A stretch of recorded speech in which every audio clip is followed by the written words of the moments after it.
Now, a young man way back, I think in the 60s or 70s, had no idea that his life would change when his friends actually dared him to sing at an open mic thing at a nightclub, right? And later on, after being a nightclub saxophonist, he brought us hits like Quando, Quando, Quando and Release Me and The Last Waltz. He's now better known as Engelbert Humperdinck. And this young lady got the chance to sit down to an exclusive interview before his performance at the Johannesburg Teatro.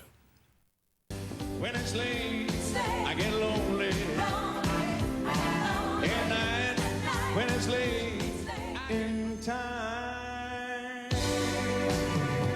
Mr. Engelbert, welcome to Cape Town. Now, when you initially decided to swap out your saxophone for your microphone, what was that like for you? Well, it wasn't meant to be. You know, I was going to be a musician, obviously, and I went into a club and I started singing, and the people asked me who my agent was. And I said, I don't have an agent. I'm not in show business. I'm just getting up and singing because you asked me to. Release me and let me love again. Now, you've produced many chart-topping hits and you've had multiple nominations. Did you ever think your version of Release Me would break records the way it did? I got Release Me in 1966, and the Beatles had released their 13th #1. And Release Me came out and stopped them from having the 13th #1. Can you believe that? Me stopping the almighty Beatles from having the 13th #1.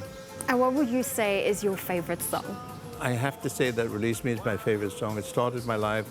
You know, it gave me the urge to carry on, and it stamped my style all over the world, because it's #1 around the world.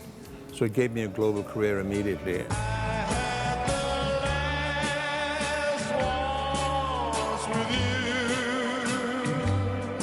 A lot of people are very excited to have you perform in South Africa, but something I want to know, with your song The Last Waltz, was seen as one of the greatest love songs. Have you ever serenaded a girl with your own song? I had a date with this young lady, and I took her to the park. And I said I was very shy. So I said, I'll sing you a song if I can turn my back and sing. So I turned my back, and I sang this song. And when I was finished and I turned around, she'd gone. She must have thought I was crazy or something like that, you know. So anyway, I hope she's kicking herself today. In South Africa, we are currently running a big campaign around tuberculosis and creating awareness around it.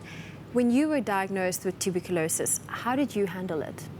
Well, tuberculosis at the time when I had it, there was really no cure. And I just got back from a charity concert in Manchester in England, and I was slooped over the wheel coming back. And when I got home, my mother says, I'm going to take you to see the doctor tomorrow.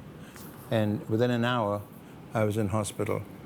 And I said to her that evening, I said, the people are here very nice. I said, the priest is so nice. He came and said, you know, was he even saying prayers for me? She said, son, he was giving you the last rites.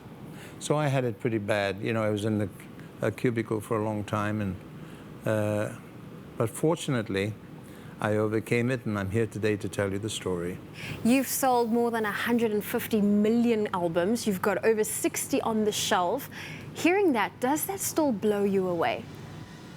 Oh, yes. Oh, yes, it does. I mean, I'm still looking for another magical song, you know, like a Release Me, or like an After the Loving, like a Man Without Love, like a Last Waltz. I think once you're a recording artist, you're always a recording, and you're always looking for something to take the place of the ones that were already there, and have something new to work with, something new to play with. I'll be honest with you, I don't sing like I used to in the past.